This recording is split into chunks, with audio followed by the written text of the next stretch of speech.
का बंटवारा। किसका बंटवारा? शक्तियों का बंटवारा। जो केंद्र के पास शक्ति है उस शक्ति को केंद्र क्या करेगी? तो विकेंद्रीकरण कर देगी, केंद्रीकरण नहीं करेगी। इसके पहले सभी जो सल्तनत राजा थे, मुगल राजा थे, प्राचीन इतिहास के राजा थे, इसके पहले जो भी था संविधान बनने से पहले, वह सभी शक्तियों का क्या किए थे? केंद्रीकरण किए थे। अभी केंद्र में किए थे कि एक ही व्यक्ति के पास क्या रहेगा? सभी शक्तियां विद्यमान रहेगी।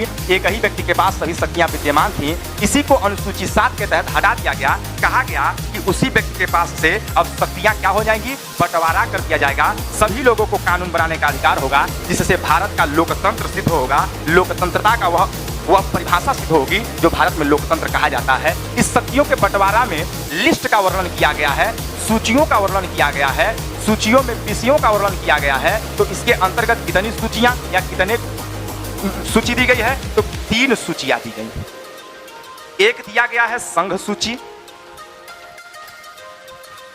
दूसरी है राज्य सूची और तीसरी है समवर्ती सूची।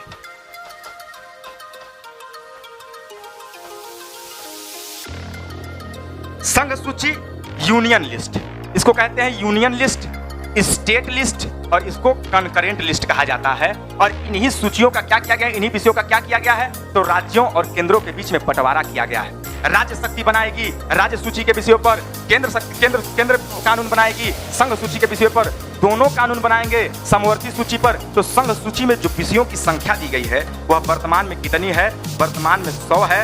वर्तमान में 100 है। और पहले कितनी होती थी? तो पहले इनकी संख्या जो होती थी यह 97 हुआ करती थी। और संघ सूची पर कानून बनाने का अधिकार किसको प्राप्त है? तो भारत की संसद को प्राप्त है, भारत की पार्लियामेंट को प्राप्त है। यहां तक कोई दिक्कत तो नहीं आ रही ना?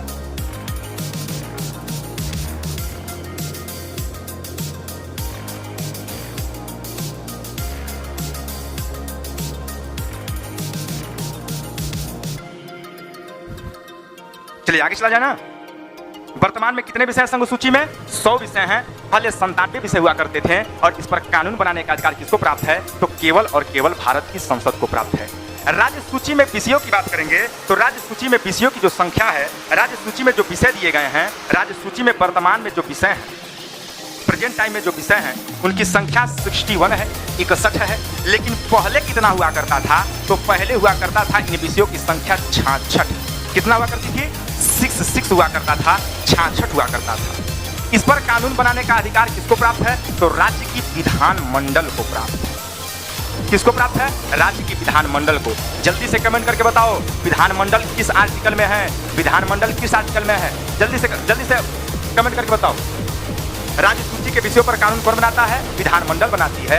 राज्य सूची में जो विषय हैं वह वर्तमान में 61 हैं। पहले 66 हुआ करते थे, 5 कम कर दिया गया और इसमें 3 जोड़ दिया गया। इसके बाद जो हमारी समवर्ती सूची है, समवर्ती सूची में जो विषयों की संख्या है वह अब कितनी है? मतलब वर्तमान में कितनी संख्या है? तो वर्तमान में संख्या है 52। कितनी है? 52 है। और पहले हुआ करती है 47 विषय, 47 विषय हुआ करते हैं। और इस पर कानून बनाने का अधिकार विधानमंडल को भी प्राप्त है और संसद को भी प्राप्त है। मतलब दोनों विधायिका को प्राप्त है। भारत की दोनों विधायिका को एक विधानमंडल बना सकती है, संसद बना सकती है। अगर किसी कारणवश या बाय द वे ऐसा संभावना बन पा रहा है कि एक ही विषय पर क्या हो, इन दोनों ने कानून बना दिया हो, एक ही विषय पर इन दोनों ने कानून बना दिया हो,